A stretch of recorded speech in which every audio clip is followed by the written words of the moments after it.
돈에 대한 유혹, 명예에 대한 유혹, 권세에 대한 유혹, 하느님이 계실까 안 계실까에 대한 신앙에 대한 유혹, 이걸 빠지지 않으려면 우리는 항상 기쁘게 살아야 돼요. 근데 기쁜 사람은 어떤 사람이 기쁘냐면 긍정적인 사람이 기뻐요. 또 어떤 사람이 기쁘냐 하면은 정말 마음을 욕심이 없는 사람이 기뻐요. 욕심이 꽉 차 있는 사람, 자식 출세하기를 바라는 사람, 돈을 많이 벌기를 바라는 사람, 그냥 높은 자리에 올라가기를 원하는 사람, 이런 욕심이 있는 사람들은요 기쁘지 않아요.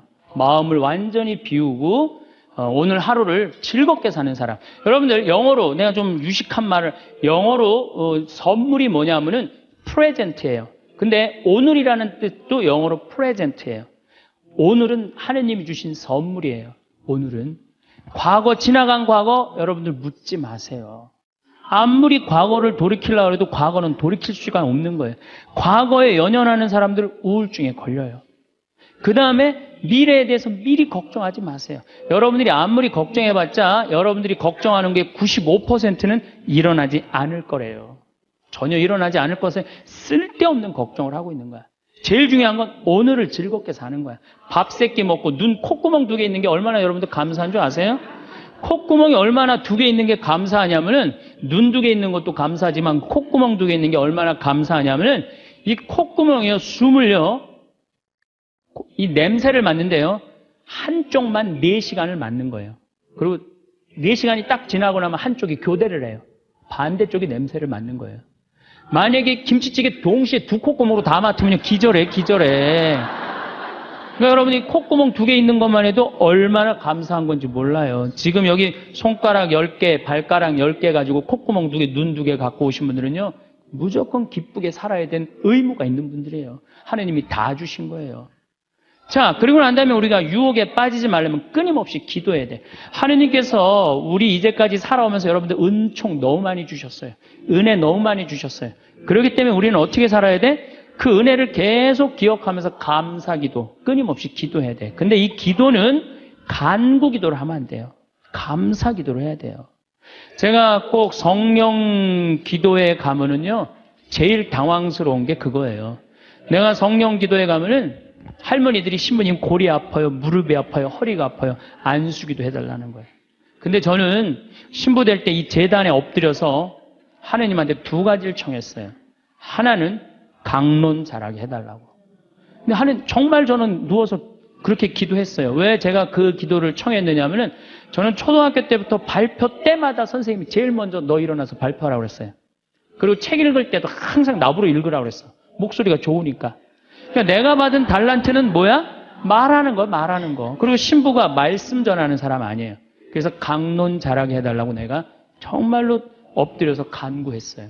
근데 뭐 1년에 300회, 내일도 전주 중앙성당에 가서 강의하고, 또 전주에 있는 중학교에 가서 그 학부형들하고 선생님들한테 강의해. 내일도 전부 단축 수업한대요.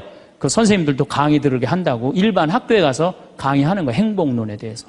그러니까 1년에 한 300회 정도 초청 강연 다니니까 이거 소원 들어주셨어요. 난 너무너무 감사해요. 또 내가 글 잘 쓰게 해달라고. 이제까지 책 3권 썼는데 요즘 쓴 거 사는 맛, 사는 멋. 이거 정말로 많은 분들이 행복하다고 참 전화가 많이 와요. 독자들한테.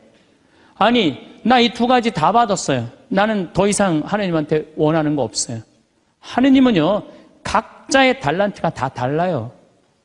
그리고 그냥 집 잘 짓는 신부님들, 또 우리 그냥 전 신부님, 내가 보기엔 사목 너무너무 잘하세요. 그러니까 그 감히 못하는 15년이 지나서 엄두도 못 냈던 저 땅을 사죠. 그러니까 아무나 사는 게 아니에요. 교우가 일치가 되기 때문에 그게 가능한 거죠. 그 다 달란트가 달라요. 근데 내가 받은 달란트는 강론 잘하고 글 잘 쓰는 거야. 나는 치유의 은사를 받지 않았어요.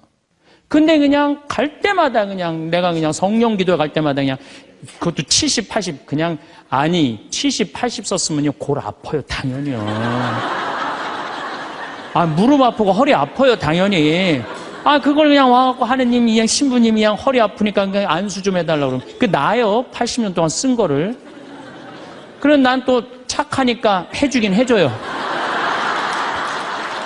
할머니 머리에 손을 얹고, 아니 뭐 치유의 은사는 없으니까 머리에 손을 얹고 뭐라고 기도하냐면은, 하느님, 이 할머니 골이 아프답니다. 그런데 눌러줘요. 그런데 저는 치유의 은사가 없는 게 확실해요. 우리 오홍진 신부님은 정말로 이 안수의 능력이 있으신 것 같아. 이쪽 쓰러진다, 이쪽 100명 막 쓰러지고, 막 이쪽 쓰러진다. 2층, 젊었을 땐 2층 쓰러진다, 2층 막 쓰러지고 그랬대요, 정말로. 근데 나는 그렇게 20년 동안 안수 기도를 했는데 쓰러진 사람이 한 명도 없어요. 아이, 정말이에요, 정말. 쓰러진 사람 한 명도 없어요. 그리고 내가 안수 기도를 하면 누르면 내가 느껴요. 내 손에서 아무것도 안 나가는 게 느껴요, 누르고 있으면. 뭐가 나와야지 눌러줄 거 아니야. 뭐가 나와야지. 그래서 내가 3년 전부터 안수기도를 안 하는 거예요. 왜 안 하느냐면은 아무것도 안 나오는데 누르고 있는 나도 한심하고, 또 아무것도 안 나오는데 머리 디미는 교우들도 불쌍하고.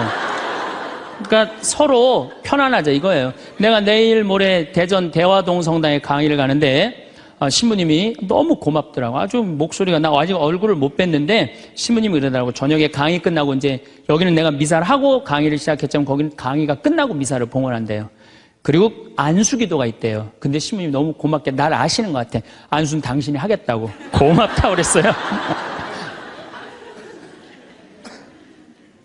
어쨌든 하여튼 제가 재작년에 2009년에 미국 북동부 성령대회가 있어요. 근데 여러분들 참 미국 교우들이 참 열심히 해요. 특히 성령대회는요, 한국의 성령대회하고 분위기가 틀려요. 정말로 열심히 해요. 갔는데 첫날 800명이 왔는데 교우들이 그냥 내 강의고 화가 나십니까? 라는 주제로 강의를 했는데 너무 재밌게 들었어요. 또 그날따라 강의가 잘 되더라고요. 그랬더니 둘째 날에는 막 사람들이 전화를 막 한 거야. 야, 한국에서 조그만 신부가 왔는데 너무 재밌다. 그래갖고 둘째 날은 1200명이 늘은 거예요. 그런데 성령대 19년 활동한 늘어난 적이 처음이라는 거예요. 그런데 점점 나는 불안한 거예요. 점점 성령대 하이라이트를 향해서 가는 거야. 성령대 하이라이트는 뭐냐면 치유의 안수의 절이야. 점점 불안한 거야, 이거. 아니, 내 손에서는 아무것도 안 나오는데 이제 아무 능력 없는 거 탈로가 나게 생긴 거야.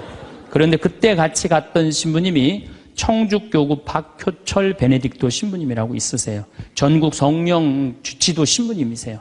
근데 그분은 내가 뵈니까 치유의 은사가 있어요. 그러니까 나는 말씀의 은사가 있지만 그분은 치유 은사가 분명히 있는 분이야. 그래서 나한테 오지 말고 박신부님한테 가라. 그것도 나하고 본명도 같아. 베네딕토. 박신부님한테 가라. 그리고 난 도망갔어요, 사실은. 그런데 그 예절을 저 강당 뒤에서 보는데요, 정말 은혜롭더라고요. 나는 죽었다 깨어나도 그렇게 못해요. 근데 그때 200명이 났어요. 정말로. 내가 다음에 갔는데도 그때 치유됐다는 사람 너무 많이 만났어요. 그건 하느님의 성령 특별한 은혜가 있었던 거지. 그래갖고 이제 박신부님 덕분에 내가 잘 마치고 이제 한국에 이제 돌아왔어요. 2010년이 됐는데 미국 북동부 성령대에서 또 전화가 왔어요. 올해 또 와달라는 거예요. 내가 화를 냈어요. 왜 자꾸 날 부르느냐. 그거 부담스럽거든요. 굉장히 큰 대회니까. 아니, 내 손에서 아무것도 안 나온다는데 왜 자꾸 부르느냐. 좀 이 손에서 능력 나오는 신부님들 불러라. 그랬더니 그 교우들이 위원들이 하는 말이 신부님 걱정하지 말라고. 신부님은 손에서 안 나오는 대신 입에서 나오니까 걱정하지 말라고.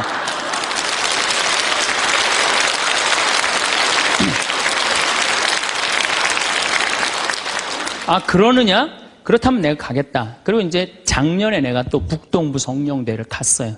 갔는데 그때 같이 갔던 신부님은 누구냐면은 우리 수원교구의 한연음 다니엘 신부님이 같이 갔어요. 이분 또 만만치 않게 영적으로 깊은 분이잖아요. 근데 이제 신부님이 먼저 강의를 가는데 갑자기 내 앞에 무릎을 꿇는 거예요. 나한테 안수기도를 해달라는 거예요. 아니, 내가 새카만 후배고 정말 내가 존경하는 선배 신부님이에요.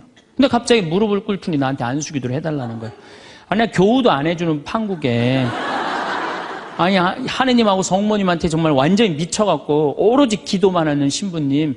그분 성소하고 성물도가 너덜너덜해요. 같이 들어. 내 성소도 깨끗하고 성물도도 깨끗한데 내 거는. 그래서 내가 신부님한테 그래서 신부님, 저한테 안수기도 받으실 필요 없으시다. 신부님 같이 이렇게 영적으로 깊으신 분이 나같이 이렇게 어린 후배 신부한테 뭐하러 받느냐, 그냥 들어가셔라. 근데 신부님이 하시는 말씀이 나는 황 신부한테 기적을 바라는 게 아니다. 사제의 축복을 받고 싶다. 또 이거 또 어떻게 안 해줄 수가 있어?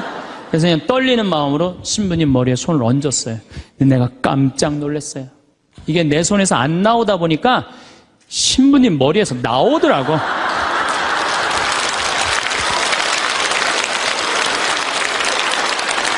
아니, 정말로 성령의 기운이 느껴지는 거예요. 정말로. 이야, 이러는 수도 있구나. 이게 내가 안 나오면 머리에서 나오는 수도 있구나. 하지만은 우리가 하느님을요, 골 아프면 골 고쳐주고, 머리 아프면 머리 고쳐주고, 무릎 아프면 무릎 고쳐주고, 허리 아프면 허리 고쳐주는 분이 아니에요. 하느님은요, 찬양 받으실 분이에요. 하느님은 영광 받으실 분이에요. 하느님 우리 심부름꾼 아니에요. 그것도 돈이나 많이 주면서 시키면 내가 몰라. 달랑 1,000원 주면서 뭘 그렇게 많이 시켜. 그러니까 자꾸 간구 기도를 하다 보면 어떤 유혹에 빠지느냐 하면은 여기가 아닌가 봐. 천군 보살한테 가는 거예요. 그래서 천주교 교우들이요, 전보로 많이 다니는 거예요. 그래서 일단 찬양기도, 감사기도 하는 교우들은요, 하느님 의심하지 않아요. 그리고 얼마나 은혜로워요. 여러분들 이 공기 공짜로 마시고, 태양 공짜로 햇빛 쬐고, 이 땅 공짜로 밟고 다니고, 얼마나 감사해. 눈 2개, 콧구멍 2개, 손가락 10개, 발가락 10개 있으면 됐지. 주님께서 여러분과 함께 마음을 드높이 우리 주 하느님께 감사합시다. 말로는 맨날 마땅하고 옳은 일이래. 말로는 감사 기도를 해야 된다는 거예요. 미사 내용 전체가 뭐냐면 감사 기도예요. 감사 기도. 그래서 여러분들 오늘 이후부터는 끊임없이 기도해야 되는데 어떤 기도를 해? 감사 기도를 해라는 감사 기도. 그리고 진정한 기도는요, 진정한 기도는 어떤 게 진정한 기도냐면은 저도 그런 기도를 많이 드려요. 하느님, 내가 당신의 나라를 위해서, 당신의 하늘나라를 위해서, 당신의 정의를 위해서 내가 무슨 일을 했으면 좋겠습니까? 나를 어떻게 당신이 쓰실 생각을 갖고 있습니까? 이렇게 물어볼 때 하느님의 뜻을 헤아릴 수가 있는 거예요. 그러니까 성당에는 하느님 뜻을 실천하려고 나오는 거지 하느님이 내 뜻을 실천하라고 성당에 나오는 게 절대 아니다. 근데 우리 많은 교우들은 그걸 착각하고 있는 거예요. 예수님도 마태오복음 그 산상설교의 5장, 6장, 7장에 뭐라고 그러셨어요? 주의 기도를 가르쳐달라고 그러니까 뭐라고 그랬어요? 너희들 기도할 때 많은 말 하지 말아라. 하늘에 계신 우리 아버지 이름이 거룩히 빛나시며 아버지의 나라가 오시며 아버지의 뜻이 뭐라고 그래요? 하늘에서와 같이 땅에서도 이루어지소서. 그렇게 기도하라고 그랬잖아요. 근데 우리는 그냥 성당에 나와서 계속 내 뜻만 계속 어필하는 거예요.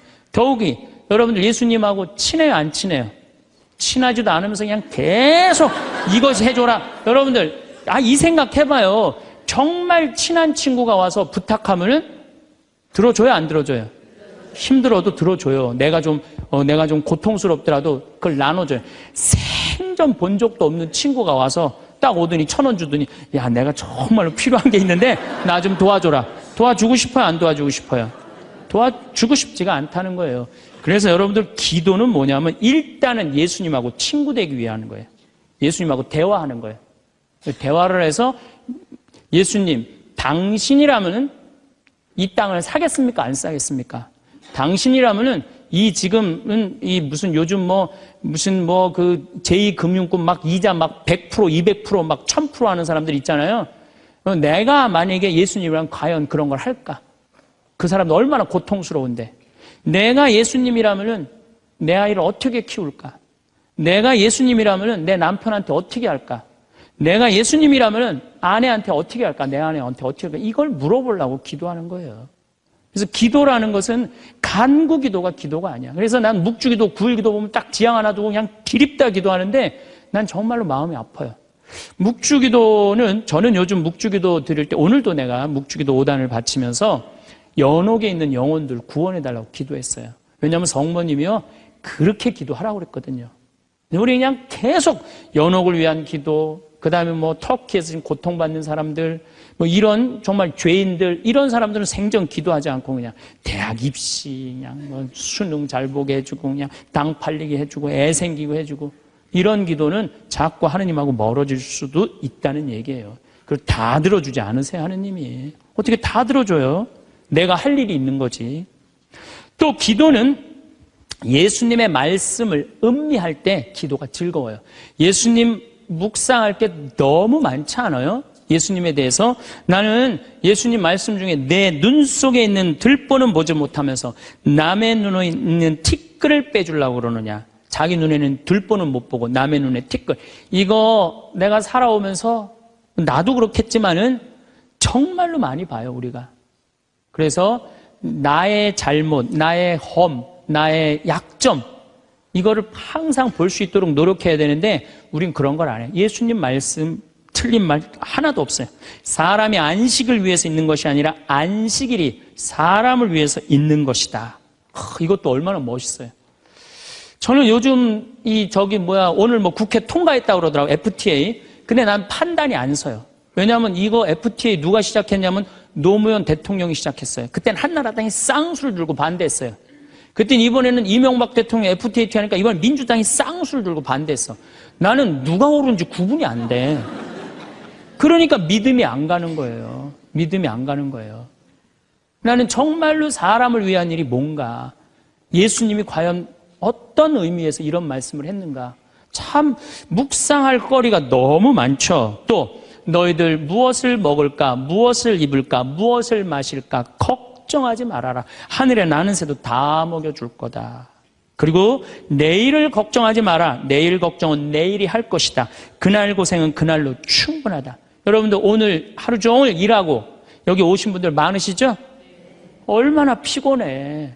가서 씻고 누워서 그냥 쉬고 싶은데 여기까지 온 분, 예수님, 내가 지금 예수님 이 자리에 있으면은 이 말 하고도 남았을 것 같아.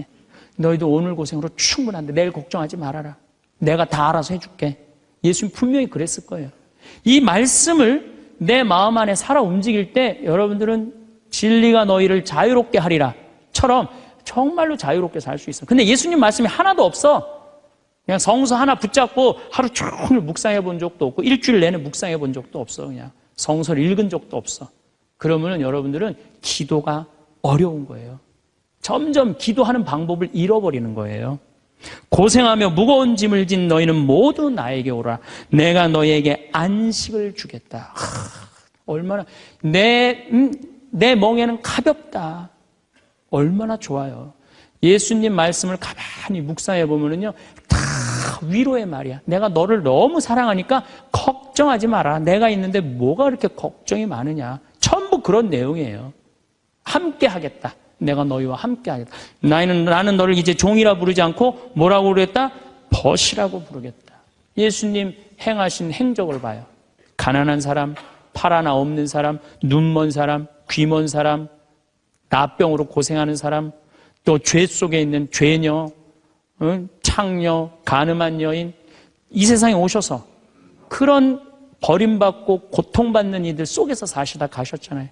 그분 삶을 가만히 이렇게 드라마를 보듯이 쫙 보면은 이거 끊임없이 기도할 수 있어요. 해도 끝이 없어. 예수님의 삶을 묵상한다는 게. 그러면은 그 안에서 예수님과 하나 되면은요, 그 다음 단계, 더 높은 단계 기도를 할 수 있어요. 근데 맨날 이거 달라, 저거 달라, 요거 해달라, 저거 해달라 그러면요, 그 사람은 깊이 신앙생활을 할 수가 없어요. 그럴 것 같아요? 안 그럴 것 같아요? 그렇죠? 그러니까 오늘 이후부터는 간구기도 하지 마세요. 이미 너희들 필요한 거 하느님 아버지가 이미 알고 있다. 그러시지 않으셨어요? 예수님이 그러셨거든요. 예수님 말씀은 되씹으면 되씹을수록 깊은 맛이 나요. 그래서 기도라는 건 뭐냐면 영적인 하느님을 느끼는 거예요. 영적인 하느님을 느끼는 거. 자, 우리가 기도가 구송 기도가 있다고 그러죠? 그 다음에 무슨 기도가 있어?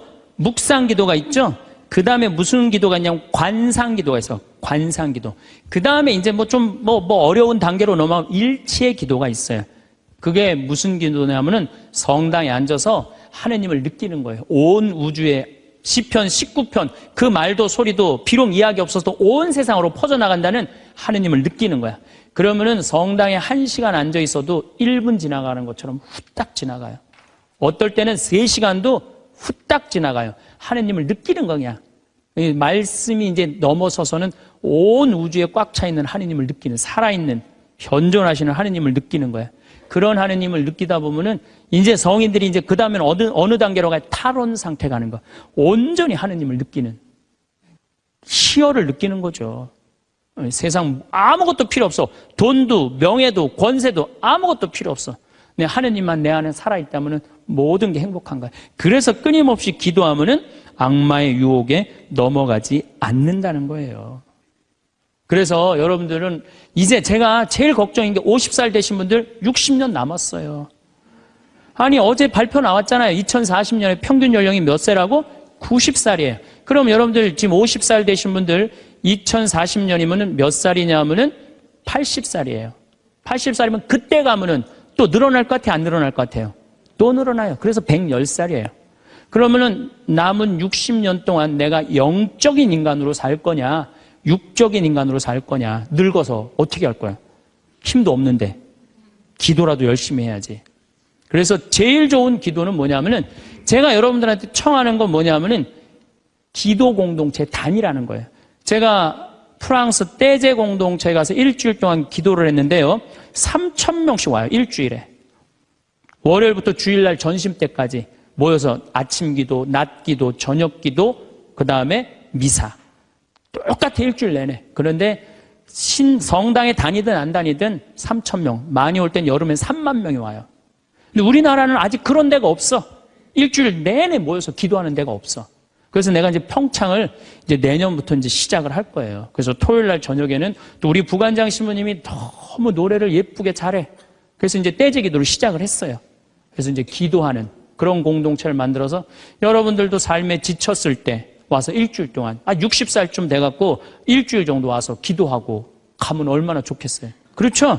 그러니까 그런 공동체를 많이 믿는 사람들이라면 찾아다니라는 거예요. 영적인 세상을 위해서 시간을 투자하고 마음을 투자하라는 거죠.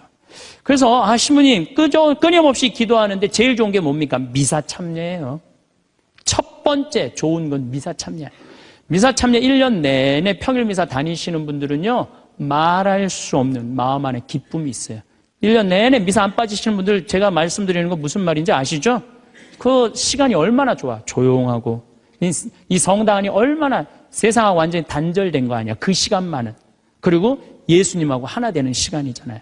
그래서 아무리 힘들어도 직장 끝나고 난 다음에 가방 들고 와서 미사 참여하고 가는 사람들, 이 사람들은 제일 행복한 사람들이에요. 그래서 미사야말로 가장 완벽한 기도다. 그래서 여러분들 주일 미사 말할 것도 없고 평일 미사 시간 내서 오시면요 하느님께서 이끌어 주셔요. 그 다음에 두 번째 끊임없이 기도하는 방법 중에 하나는 성서 읽는 거야. 제 경험에 의하면은 구약성서부터 신약성서 끝까지 처음부터 끝까지 완전히 정독 5번만 하면은요 이 세상 사는 길이 보여요. 하느님의 섭리가 역사하심이 보여요. 그리고 어떻게 살아야 되는지 정말 마음에 진리가 흘러 넘쳐요. 그래서 성서를 읽어라. 성서를 정독을 해라. 맨날 그냥 불굴의 며느리, 뭐 이웃, 우리 집 여자들 이런 거 보지 마시고, 예? 그 시간에 성서를 성서 안에는 보물이 꽉 차 있어요. 그래서 성서를 적어도 5번 정도 정독을 해라. 5번. 자, 그 다음에 5번 정독을 했으면 그 다음에 할 일이 있어요. 기도 중에 정말 좋은 기도는 성지순례. 성지순례. 제가 지금 성지순례를 2년에 한 번씩 매년 정기적으로 가요. 그런데 예루살렘에 가보니까요, 예수님의 발자국이 느껴져요. 예루살렘에 가보니까. 그리고 갈릴레아 가보니까 물고기가 밤에 얼마나 튀는지 예수님이 밤새 제자들이 물고기 잡는 거 보면서 참 물고기 저쪽에서 튀는데 이쪽에서 막 한 거 같아 보니까 그냥 예수님이 2000년 전에 행하셨던 말씀 그게 다 살아 움직이는 거예요. 이집트에 가갖고 출애굽 경로를 밟아서 시나이산 꼭대기 모세가 십계 받으러 갔는데 올라가 보고 예루살렘에 내가 들어갈 때 이스라엘 백성이 얼마나 기뻤을까 느껴져요. 사도 바오로가 뭐 예수님 이제 뭐 다마스커스에서 회개하고 난 다음에 이 그리스, 터키 이거 전부 교회 세우러 7개, 뭐 필라델피아 교회 뭐 이런 교회들 전부 다 세우러 가는데 지난 2월 달에 갔다 왔거든요. 그냥 예수님이 그냥 막연하게 멀리 느껴지는 게 아니라 예수님이 살아 움직이는 거예요. 그래서 여러분들 성지순례 참 중요한 거. 물론 우리나라 안에도 좋은 성지들이 너무 많아요. 우리 성인들이 얼마나 예수님을 사랑했는지. 그러니까 시간 되면은 돈 모아서 제일 남는 거, 가장 적은 돈으로 가장 최고의 효과를 낼 수 있는 건 성지순례. 그래서 예루살렘 한 번은 갔다 오라는 거예요. 예루살렘. 나는 아직까지 하느님 20년, 30년 믿으면서 예루살렘, 베틀레헴, 나자렛 한 번도 아직 갔다 온 적이 없다. 한번 손 들어보세요. 내가 절대 욕 안 할 테니까 한번 손 들어보세요. 손 들어. 한 번도 안 갔다 왔다. 손 들어보세요. 자, 이 사람들 이거 회개해야 되는 사람들이에요. 자, 여러분들 이 세상에 한 번 오셨어. 내가 하느님을 믿어. 하느님을 믿는데 예수님이 활동하고 가시는데 한 번 좀 가보고 싶지 않아요? 그럼 지금부터 개 모으세요. 개 모으셔갖고 나는 우리 뭐 여의도 순복음교회가 한 번 거기 성주순례를 갔는데 몇 명이 한 3,000명이 갔다. 3,000명. 3,000명이. 여러분들도 우리 능평성당 내가 있을 때 어른들 700명 갔잖아요. 한번 한 2년 개 모아갖고 우리 전신부님이랑 한번 1,000명 한번 쫙 한번 가봐요. 그럼 아마 일생 일대 너무 은혜를 많이 받을 거예요. 그 은혜는 마치 이스라엘 백성이 에집트를 뭐 200만 명이 뭐 200명 그건 뻥이겠지만은 어쨌든 하여튼 가듯이 그런 뜨거움을 아마 느끼실 거예요. 저는 그래서 우리가 끊임없이 기도하는데 정말 좋은 거는 성지순례다. 돈 모아서 성지순례 가라. 다시 한번 말씀드리지만 재물은 쓴 것만 재물이에요. 쓴 것만 내 재물이에요. 제가 지난번에 산호세 강의를 갔는데 나를 비행장에 데려다 준 자매가 하나 있어요. 친구가 5억을 떼어먹고 갔대요. 재산이 싹 날아갔대요. 근데 유일하게 자기가 아깝지 않았던 거, 성지순례 간 것만 아깝지 않더래요. 그거 갔다 오기를 얼마나 잘했는지 성지순례 때마다 갔다 온 게 그것만 자기 마음 안에 살아 움직이더래요. 여러분들도 나중에 이 돈 저 돈 떼어먹고 땅치고 통곡하지 말고 미리 지금 돈 모아서 성지순례 갔다 오십시오. 그리고 묵주기도 우리가 가장 쉽게 할 수 있는 기도예요. 누워서도 할 수 있고 뭐 반신욕하면서도 할 수 있고 걸어가면서도 할 수 있고 묵주기도도 성모님 말씀대로 죄인들의 회개를 위해서 영혼들의 고통 덜어주기 위해서 그 기도가 저는 묵주기도 중에 가장 아름다운 기도라고 생각을 해요. 그래서 우리의 기도를 불쌍한 영혼들이 많이 기다리고 있으니까 그런 지향을 두고 그냥 수능 잘 보게 해주고 애 생기게 해주고 월세 나가게 해주고 땅 팔리게 해주고 그런 기도하지 마시고 이렇게 끊임없이 기도하는 사람은요 악마의 유혹에 빠질 시간이 있겠어요 없겠어요? 당연히 없어요. 당연히. 자, 그 다음에 어떤 처지에서든 감사하여라. 감사하는 사람 또 유혹에 안 빠져요. 여러분들 북한에서 안 태어나고 남한에서 태어난 거 감사해요 안 감사해요? 감사해요. 북한은요 정말로 굶어 죽어요. 굶어 죽어요. 평양 근교만 빼놓고 나머지는 다 굶어 죽는다고 보시면 돼요. 이제 겨울이 시작되면은요 이 사람들 땔감이 없어요. 석유 석탄이 없기 때문에. 그래서 산에 나무 잘라다가 또 해요. 그리고 어떤 집은 작년에는요 그 땔감조차도 없어서 밥도 못 해갖고 그대로 얼어 죽은 사람들도 많다는 거예요. 근데 우리는 얼마나 잘 먹고 잘 살아요. 감사해요 안 감사해요? 감사해요. 여러분들 후쿠시마에서 안 태어나고 대한민국에서 태어난 거 감사해 안 감사해요? 이거 여러분들 깊이 묵상해야 돼요. 왜냐하면 일본은 1년에 지진이 5,000번 일어나요. 5,000번. 하루에 15번 일어나요. 더 놀라운 거는 이번 12월, 1월 달에 지진이 또 일어난다는 게 지금 감지가 된다는 거예요. 일어날지 안 일어날지 모르겠지만은 일본 사람들은요 너무 불안한 거예요.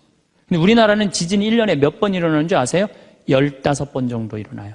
근데 이 중에 지진의 강도가 2.7에서 3.2예요.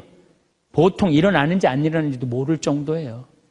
근데 일본은 막 일어나면 4.0만 넘어가면요 정말 천둥 소리 얼마나 불안한지 몰라요. 나는 그걸 경험을 했어요.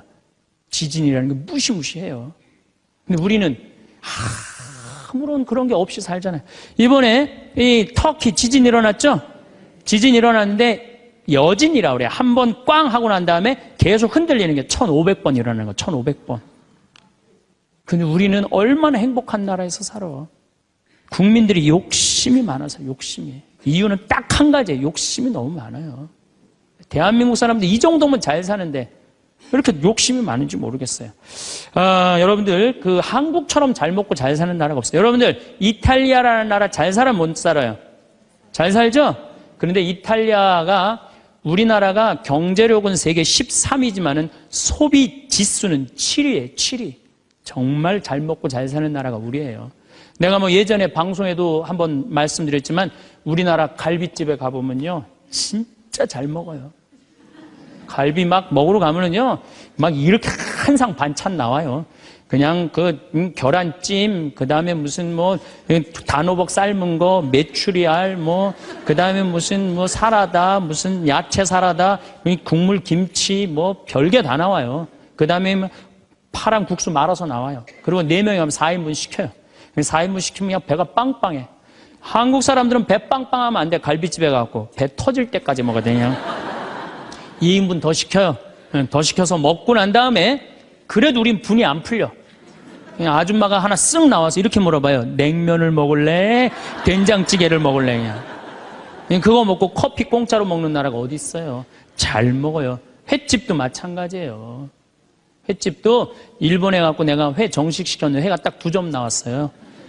이게 맛백인가 보다 그러고 홀딱 먹었어요. 아무리 기다려도 회가 안 나와요. 왜 안 나오냐니까 그게 다라는 거예요. 근데 우리나라는 횟집에 가면 뭐부터 나와요? 씻기다시 나오죠? 개불, 멍게, 해삼, 전복, 낙지, 꽁치 소금에 구운 거, 미역국, 조개탕, 별게 다 나와요. 그리고 그냥 또 회가 나오면 그냥 한 50점 나와요. 배는 꽉 찼는데 50점이 또 나와. 어떻게? 먹는 방법이 있어요. 상추에다가 회를 올려요. 그 다음에 마늘하고 고추하고 된장을 찍어갖고 상추를 동그랗게 말아요. 그 다음에 목구멍으로 밀어 넣는 거예요. 보면 계속 목구멍까지 찼어. 그래도 분이 안 풀려. 어떻게 하느냐면은 매운탕 또 시켜 밥 한 그릇 또 해갖고 욕심이 너무 많아서 그래요. 이 정도면 잘 살지 않아요? 이 정도면 잘 살지 않아요? 여러분들 우리 여기 할머니들 1959년에 우리나라가 UN 120개 국가 중에 GNP가 몇 위였느냐면 119위였어요. 1959년에. 꼴등이야, 꼴등. 그때는 정말로 똥구멍이 찢어지게 가난하게 살았어요. 똥구멍이. 다시 한번 똥구멍 찢어지는 거 얘기해 드릴게요. 9월에 추수하면 2월에 먹을 게 떨어져요. 보리는 5월에 피는데. 그러면 그냥 무슨 칡해서 먹고 쑥해서 먹고 그것도 안 되면 4월 달에 소나무 속껍질 벗겨요. 햇빛에 말려갖고 갈아갖고 쌀은 요만큼 소나무 껍질은 이만큼. 그러니까 밥을 져서 먹으면 등짝에 붙었던 배가 쑥 나와요. 얼마나 좋아. 근데 문제는 이 섬유질은 소화가 안 돼요. 수분만 빠지고 다시 딱딱하게 대장에 가서 돌덩어리가 되는 거야. 똥을 넣으면 부드러운 똥이 나오는 게 아니야. 이 돌덩어리가 나오는 거야. 근데 이 돌덩어리를 빼내니 집집마다 뒷간에서 똥구멍 찢어지는 소리가 아니야. 이 집 저 집에서 막 나는 거예요. 그게 1959년에 있었던 일이에요. 1959년. 그런데 불과 60년 만에 이렇게 잘 살 수가 없어요. 이렇게 잘 살 수가 없어요. 여러분들 저는 요즘 그리스 보면서요. 정말로 내가 대한민국 사람이라는 게 얼마나 자랑스러운지 몰라요. 그리스라는 나라는 지금 BC 526조에 BC 526조. 그런데 이거 그리스라는 나라 우리나라보다 훨씬 못 살아요. 우리나라보다 30이야. 경제 규모가 3분의 1밖에 안 되는 나라예요. 그리스라는 나라가. 그런데 이 나라가 전부 빚 갖고 사는 거, 빚 갖고. 애 셋 낳으면 일 안 해도 돼. 애 셋 낳으면 다 우유값까지 다 나와요. 양육비 다 나와. 대학 들어가갖고 뭐 3년, 4년, 뭐 1학년 다니다가 2학년 다니기 싫어하고 10년 후에 들어가면 그때도 공짜야. 끝날 때까지 공짜예요. 뭐 갖고? 빚 갖고. 그래갖고 좀 이제 이 빚이 이렇게 나라 빚이 많으니 허리띠 좀 졸라 매자 그랬더니 내 연금은 못 깎는다. 맨날 데모하는 거예요. 그 다음에 막 정부 기관에 그냥 저기 막 전기 끊고. 그게 저러고 있는 거예요, 지금 아직도. 근데 우리나라는 1997년에 IMF 터졌을 때 어땠어요? 국민들이. 전부 뭐 했어요? 금 모았잖아요, 금. 내가 그래서 여러분들 마지막으로 금 모으기 운동이 우리가 얼마나 대단한 건지 지금부터 잠깐 읽어 드릴 테니까 한번 이게 누가 쓴 거냐면 이름도 무지 어려워요. 슝홍빙이라는 중국 사람이 쓴 거예요. 이게 베스트셀러예요. 냉전 시기 미국의 맹방이던 또 하나의 나라 한국은 금융위기가 닥치자 미국의 구원에 손을 내밀었다. 한국 사람들은 미국이 그토록 단호하게 거절하리라고는 꿈에도 생각하지 못했다. 우리가 도와달라고 그랬는데요. 싹 거절했어요. 월가를 대표하는 재무부는 끝까지 반대했다. 심지어 올브라이트가 경제학을 모른다고 비난하기까지 했다. 결국 클린턴 대통령은 재무부에 손을 들어주었다. 여기서 그 다음에 중요한 얘기가 나와요. 재무장관 로버트 루빈이 보기에 이번 위기야말로 한국 경제의 빗장을 열어젖힐 절호의 기회다. 그러니까 이제 IMF 때 우리나라에 들어와서 기업 다 먹을 기회다. 이 얘기예요. 그는 구원을 청하는 옛 맹방인 한국을 과거보다 훨씬 가혹한 조건으로 대하라고 지시했다. IMF는 미국 재무부의 압력 아래 한국의 원조 조건에 온갖 가혹한 조건을 덧붙였다. 그래서 우리나라가 얼마나 고통스러웠어요. 한국이 즉시 미국에 유리한 조건으로 미국과의 모든 무역 마찰을 해결할까지 포함했다. 그동안 마찰이 많은데 미국한테 다 손들었어요. 분노한 한국민들은 IMF가 언제나 미국 편에 서서 갖가지 불합리한 조건을 내건다고 비난했다. 한국 정부는 하는 수 없이 미국의 조건들을 받아들이고 미국이 은행 지점들을 한국에 설립하도록 허락했다. 시티은행, 그 미국 은행이에요.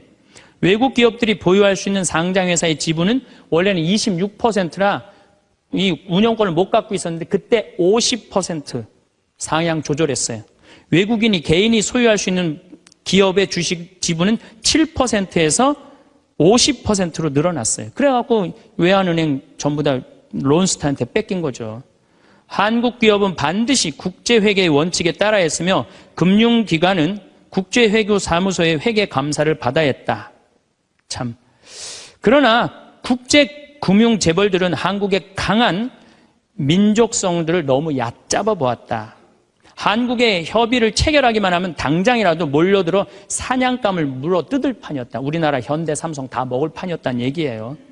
그런데 고립무원, 완전히 고립무원의 사면 초가에 빠진 한국인들은 나라를 구하겠다는 일념으로 너도 나도 금모기 운동에 나서서 정부를 도왔다.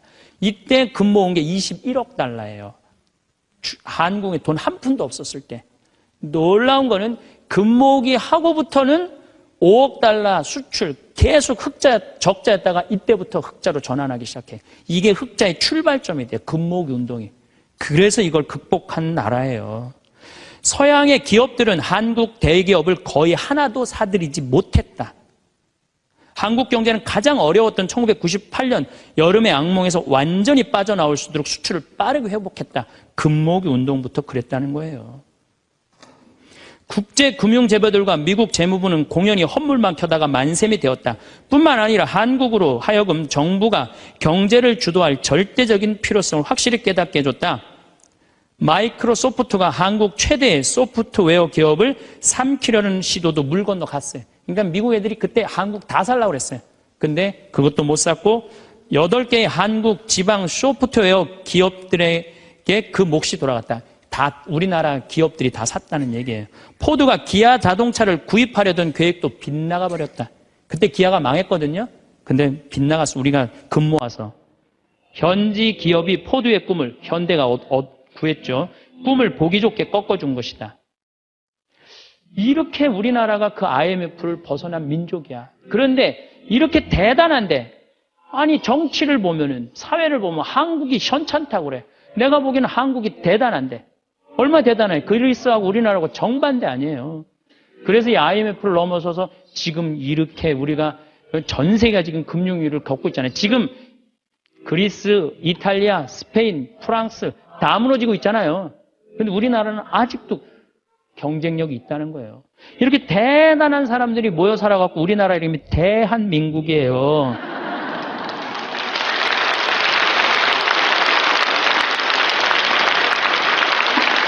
아니, 그럼 이렇게 기가 막힌 나라에 살면서 국민들이 감사해야 될 거 아니야.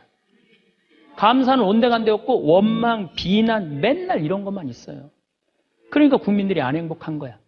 그래서 나는 사도 바오로가 항상 기뻐하여라. 끊임없이 기도하여라. 어떤 처지에서든 감사하라. 이것이 우리 주 예수 그리스도를 통하여 드러내신 하느님 아버지의 뜻이다. 그러니까 여러분들 신앙생활하는 사람은요, 어떻게 해야 돼? 항상 기뻐하고 끊임없이 기도하고 어떤 처지에서든 감사해야 되는데 대한민국 처지는 괜찮다.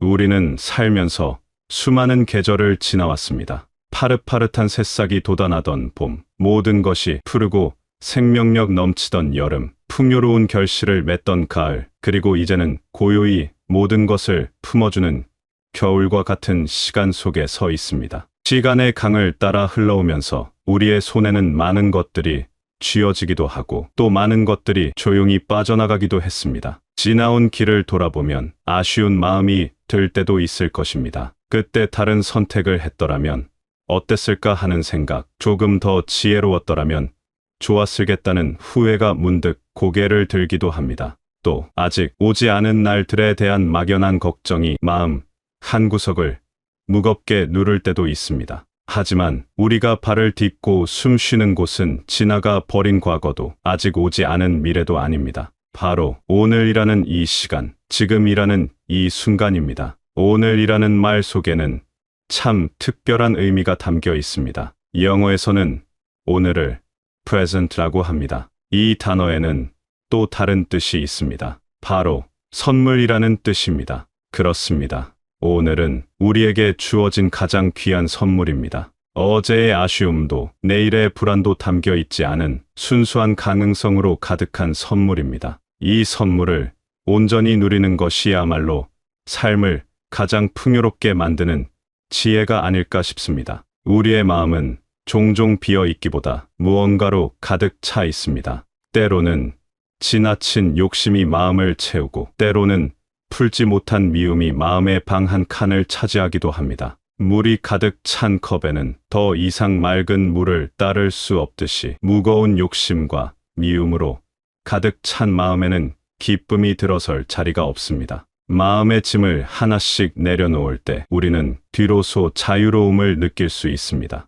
가만히 눈을 감고 내 안을 들여다봅니다. 나를 무겁게 만드는 것은 무엇인지, 무엇이 나의 마음을 이토록 복잡하게 만드는지 살펴봅니다. 그것은 어쩌면 남과 비교하는 마음일 수도 있고 인정받고 싶은 욕망일 수 있습니다. 혹은 오래전에 입은 상처의 기억일 수도 있습니다. 그 모든 것들을 그저 가만히 바라봐 줍니다. 애써 외면하지도 억지로 없애려 하지도 않고 그저 그랬었구나, 그런 마음이 있었구나 하고 알아주는 것만으로도 마음의 무게는 한결 가벼워집니다. 기쁨은 크고 화려한 곳에만 있는 것이 아닙니다. 오히려 아주 작고 소박한 모습으로 우리 곁에 머물고 있습니다. 아침에 눈을 떴을 때 무사히 또 하루를 맞이했다는 안도감 속에 기쁨이 있고 따뜻한 차 한 잔이 온몸을 덮여줄 때 그 온기 속에 기쁨이 있습니다. 무심코 튼 라디오에서 흘러나오는 옛 노래 한 자락에 길가에 소담스럽게 피어난 들꽃 한 송이에 그리고 사랑하는 이의 목소리 속에도 기쁨은 보석처럼 숨어 있습니다.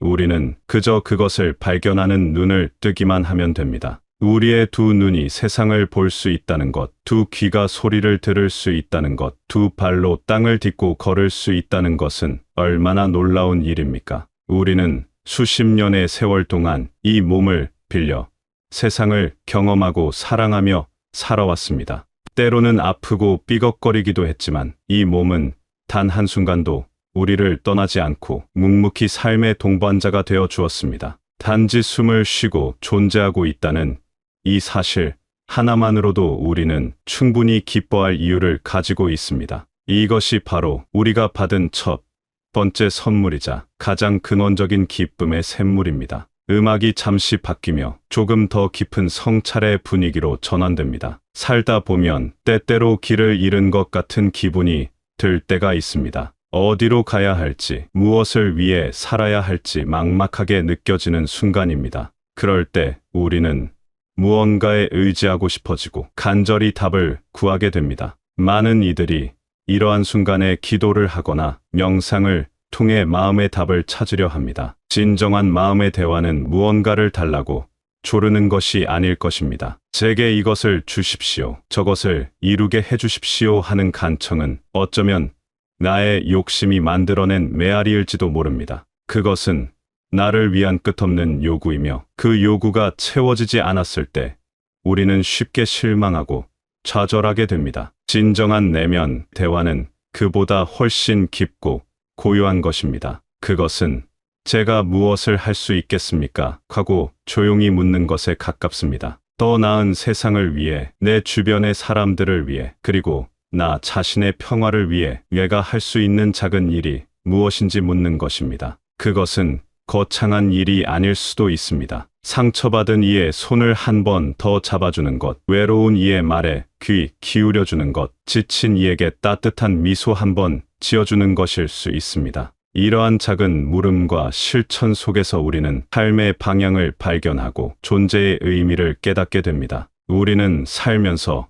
수많은 관계를 맺고 살아갑니다. 그 관계 속에서 때로는 기쁨을 얻고 때로는 상처를 받기도 합니다. 만약 우리가 다른 사람을 대할 때 저 너머의 존재가 나에게 무엇을 해줄까를 먼저 생각하는 것이 아니라 그러면 어떻게 했을까 하고 한 번 더 생각해보는 것은 어떨까요? 우리가 존경하는 인물, 혹은 우리가 믿는 절대적인 존재라면 이 상황에서 어떻게 말하고 행동했을까를 상상해보는 것입니다. 이러한 생각의 전환은 우리를 이기적인 마음에서 벗어나게 하고 더 넓고 깊은 사랑으로 이끌어줍니다. 마음의 대화가 깊어지는 가장 좋은 방법 중 하나는 좋은 글을 읽는 것입니다. 오랜 세월 동안 수많은 사람들에게 지혜와 위로를 주었던 책 속에는 삶의 비밀이 담겨 있습니다. 성현들의 가르침, 위대한 작가들의 통찰이 담긴 문장들을 천천히 음미하며 읽다 보면 안개가 걷히듯 마음이 맑아지는 것을 느낄 수 있습니다. 그들의 지혜는 깜깜한 밤 비추는 등대처럼 우리의 길을 밝혀주고 우리가 어디로 나아가야 할지를 알려줍니다. 고요히 홀로 있는 시간을 갖는 것도 중요합니다. 북적이는 세상의 소리에서 잠시 벗어나 온전히 나 자신과 마주하는 시간입니다. 그 시간 속에서 우리는 비로소 내면의 목소리를 들을 수 있습니다. 처음에는 여러 가지 생각들이 떠올라 시끄럽게 느껴질 수도 있습니다. 하지만 흙탕물이 가만히 두면 맑아지듯이 그 소란스러운 생각들을 그저 흘려보내다 보면 마음은 점점 고요해지고 평화로워집니다. 그 고요함 속에서 우리는 진정한 나를 만나고 삶의 지혜를 얻게 됩니다. 다시 음악이 바뀌며 따뜻하고 감사한 분위기로 전환됩니다. 우리의 삶을 바라보는 창이 있다면 그 창을 닦는 가장 좋은 도구는 바로 감사입니다. 똑같은 풍경이라도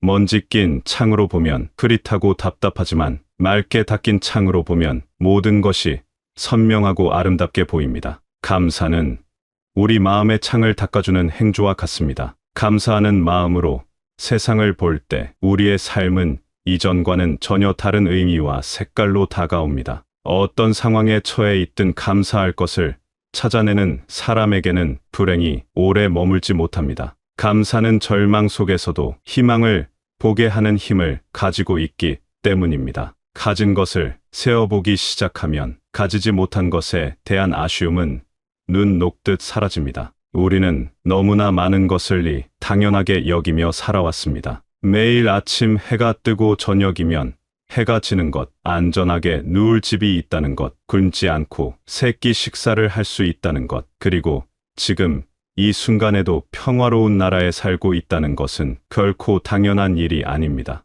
우리가 딛고 서 있는 이 땅은 수많은 이들의 땀과 눈물, 그리고 희생 위에서 이룩된 것입니다. 전쟁의 폐허 위에서 세계가 놀랄 만한 발전을 이루고 어려운 시기마다 온 국민이 한마음으로 위기를 극복해온 역사를 가지고 있습니다. 우리가 지금 누리는 이 모든 것들은 거저 주어진 것이 아니라 앞서 살아간 세대들의 숭고한 노력 덕분입니다. 그 사실을 기억할 때 우리는 이 땅의 국민이라는 사실에 자부심을 느끼고 깊은 감사의 마음을 갖게 됩니다. 감사는 표현할 때 더욱 커집니다. 가까운 사람들에게 고맙습니다라고 말하는 것을 잊지 말아야 합니다. 평생을 곁에서 함께해준 배우자에게, 늘 든든한 버팀목이 되어준 친구에게, 그리고 이제는 어엿한 어른이 되어 제 몫을 하고 있는 자녀들에게 감사의 마음을 전해야 합니다. 말로 표현하기 쑥스럽다면 작은 쪽지에 마음을 담아 전하는 것도 좋습니다. 나의 감사 표현 하나가 상대방에게는 큰 기쁨과 위로가 될 수 있습니다. 삶의 마지막 순간에 이르렀을 때 우리가 가져갈 수 있는 것은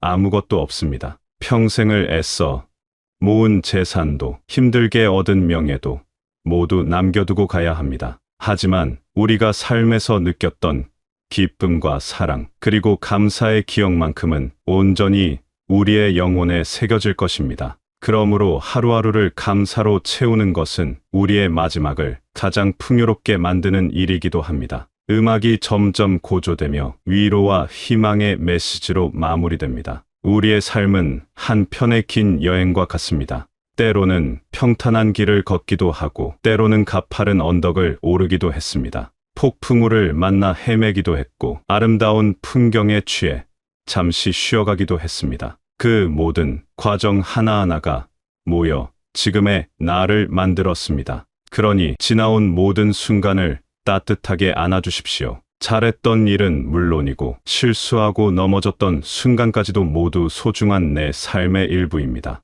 이제는 무거운 짐을 내려놓고 가볍게 걸을 때입니다. 더 많이 가지기 위해 애쓰기보다 가진 것에 만족하며 기쁨을 찾는 지혜가 필요합니다. 더 이상 남에게 잘 보이려 애쓰지 않고 있는 그대로의 나를 사랑해주는 용기가 필요합니다. 그리고 매 순간을 감사함으로 채워 하루하루를 선물처럼 살아가는 여유가 필요합니다. 지금 이 순간 삶의 무게에 힘겨워하는 분이 있다면 이것 하나만은 꼭 기억해 주십시오. 당신은 혼자가 아닙니다. 당신이 걸어온 그 길 위에는 수많은 발자국이 찍혀 있고, 그 속에는 웃음과 눈물, 사랑과 지혜가 모두 담겨 있습니다. 당신은 그 자체로 충분히 귀하고 아름다운 존재입니다. 살아온 날들이 힘들고 고단했을지라도 당신은 아주 잘 살아왔습니다. 그리고 앞으로의 날들도 분명 그럴 것입니다.